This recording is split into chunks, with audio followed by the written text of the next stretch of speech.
আমরা Microsoft word 2013 শেখাচ্ছিলাম। আমরা bullet বা নাম্বারিংয়ের আরও কিছু বিষয় দেখাবো। এরকম একটা টেবিল করার ক্ষেত্রে প্রথমে সিরিয়াল নাম্বার দিতে হয়। সিরিয়াল নাম্বারটা হাতে না লিখে যদি আমরা নাম্বারিং করে দেই, অটো নাম্বারিং করে দেই, তাহলে আমাদের কাজ অনেক সহজ হয়ে যায়। এক্ষেত্রে দেখুন প্রথম যেটা আছে এটা হচ্ছে হেডিং। তো এখান থেকে আমরা দেব না, আমরা দেব নিচ থেকে। এই জন্য মাউসের কার্সরটা এই সেলে রেখে লেফট বাটন চেপে ধরে নিচের দিকে টান দেব। যতদূর টেবিল থাকে বা যতদূর আমরা দিতে চাই সেখানে নিয়ে ছেড়ে দেব। ছেড়ে দেওয়ার পরে আমরা এখানে নাম্বারিং আছে দেখুন, এখানে যাব, গিয়ে ক্লিক করব। যে প্যাটার্নে আমি নাম্বার দিতে চাই সেই প্যাটার্নের উপর ক্লিক করব। ক্লিক করলাম, দেখুন আমার হচ্ছে নাম্বারিংটা নিয়ে নিয়েছে। এই যে নাম্বারিংগুলো আছে এটাকে চাইলে সেন্টার, লেফট, রাইট করতে পারি। কিভাবে করব দেখুন, এখানে ক্লিক করব, এটা সিলেক্ট থাকা অবস্থায়। তারপরে ডিফাইন নিউ নাম্বার ফরম্যাট, এখানে ক্লিক করব। দেখুন এটা রাইটে দেওয়া আছে, আমি যদি লেফট দেই তাহলে পরিবর্তনটা একটু বোঝা যাবে।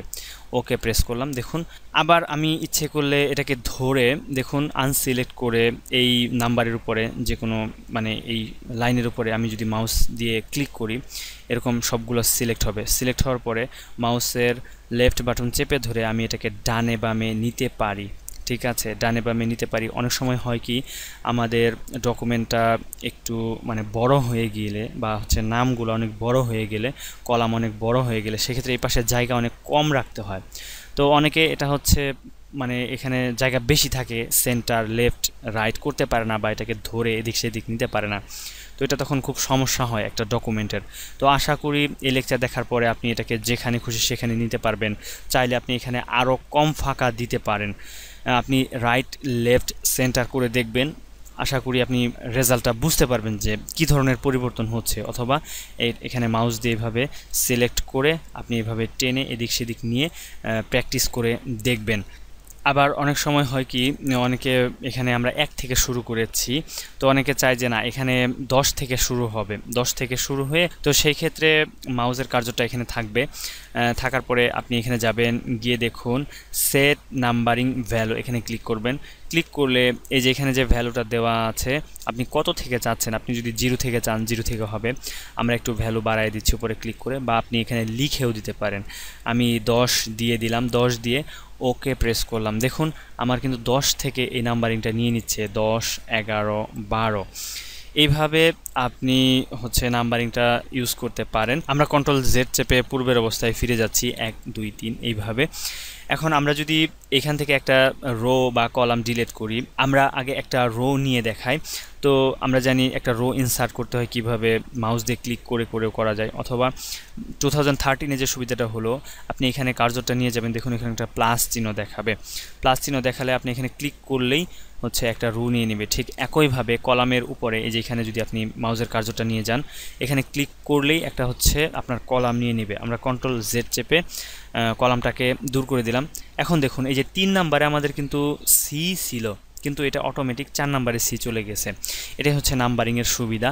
অটো সুন্দরভাবে সে হচ্ছে অ্যারেঞ্জ করে নেবে। তো এরকম আমাদের হতেই পারে যে একটা স্কুলের স্টুডেন্টদের হচ্ছে নামের তালিকা তৈরি করতেছি, হঠাৎ করে মাঝখান থেকে একজনের নাম এভাবে বাদ দিয়ে দিলাম। তো বাদ দিয়ে দেওয়ার কারণে আমাকে নাম্বারিংগুলো চেঞ্জ করা লাগবে, কিন্তু এই অটো নাম্বারিংয়ের ফলে এটা চেঞ্জ করা লাগবে না, অটোমেটিক হচ্ছে চেঞ্জ হয়ে যাবে। দেখুন বুলেট পয়েন্টের ক্ষেত্রে এই যে আমরা যে পিকচার আইকনটা ইউজ করেছিলাম, এখন আপনি কার্সরটা এখানে নিয়ে যদি আপনি ইন্টার প্রেস করেন, তো আপনার পরের লাইনেও কিন্তু অটোমেটিক হচ্ছে এই পিকচারটাই চলে এসেছে। আপনি যদি আরেকটা ইন্টার প্রেস করেন তাহলে আপনার লাইনটা হচ্ছে শুরু মানে মার্জিন থেকে শুরু হবে, তখন আপনি যা খুশি লিখতে পারেন। টেন্স লিখতেছি, টেন্সের অধীনে আমরা আরও কয়েকটা বিষয় লিখি, এটা লিখে আমরা আবার এটাকে হচ্ছে বুলেট বা নাম্বারিং করতে পারি। আমরা হচ্ছে বুলেট দিয়ে দিলাম। দেখুন এটাকে আবার ইন্টারপ্রেস করে আমি নিচের লাইনেও নিয়ে যেতে পারি আমার সুবিধা মতো। অনেক সময় অনেকে এই বুলেট কালার করতে চায় বা নাম্বারিংগুলো কালার করতে চায়, সেই ক্ষেত্রে এখানে আপনি ক্লিক করবেন। ক্লিক করে আপনি এই যে টেক্সট যেভাবে কালার করেন এইভাবে যে কোনো কালার আপনি নিয়ে কালার করে দিতে পারেন। দেখুন আমাদের রেড ছিল, আমরা রেড করে দিলাম। অথবা আমরা যদি সবুজ দেই তাহলে সবুজ হয়ে যাবে। আরেকটা বিষয় হচ্ছে আপনি রিমুভ করবেন কিভাবে, এটাকে আপনি সিলেক্ট করবেন, এইভাবে সিলেক্ট করে তারপর হচ্ছে এখানে যদি ক্লিক করেন তো চলে যাবে, অথবা এই অ্যারো চিহ্নের উপরে ক্লিক করে নান এখানে ক্লিক করে দিতে হবে। ক্লিক করলে চলে যাবে। ঠিক একইভাবে দেখুন এইখানে যদি রেখে আমরা এখানে যাই, গিয়ে নান করে দিই, তাহলে হচ্ছে চলে গেল। কারণ আমরা হচ্ছে একটা সেলের মধ্যে কার্যর রেখে নান করেছিলাম বিধায় এইখান থেকে আমাদের নাম্বারিংটা চলে গেল। সম্পূর্ণটা হচ্ছে নান করতে চান তাহলে দেখি আমরা সম্পূর্ণটা সিলেক্ট করি। সম্পূর্ণটা সিলেক্ট করে আমরা যদি এখানে যাই, গিয়ে নান করি, আমাদের হয়নি। কেন হয়নি?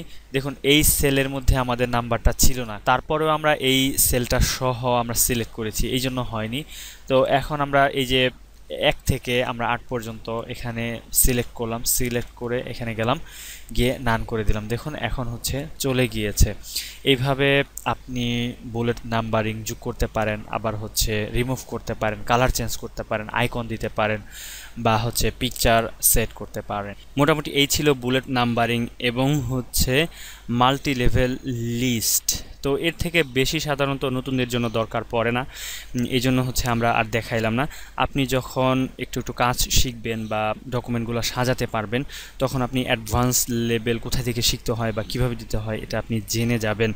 তো এই পর্যন্তই। পরবর্তী লেকচারে হয়তোবা আমরা পিকচার দেখাবো, কিভাবে পিকচারকে সুন্দরভাবে ইনসার্ট করতে হয়। আপনাদের যদি কোনো সমস্যা থাকে অবশ্যই আমাদের ভিডিও নিচে কমেন্টস করে জানাবেন, অথবা আমাদের সাথে ফোনেও যোগাযোগ করতে পারেন। আমাদের ফেসবুক গ্রুপে একটা কন্ট্যাক্ট নাম্বার দেওয়া আছে, সেখানে গিয়ে আপনার সমস্যার কথা জানাতে পারেন।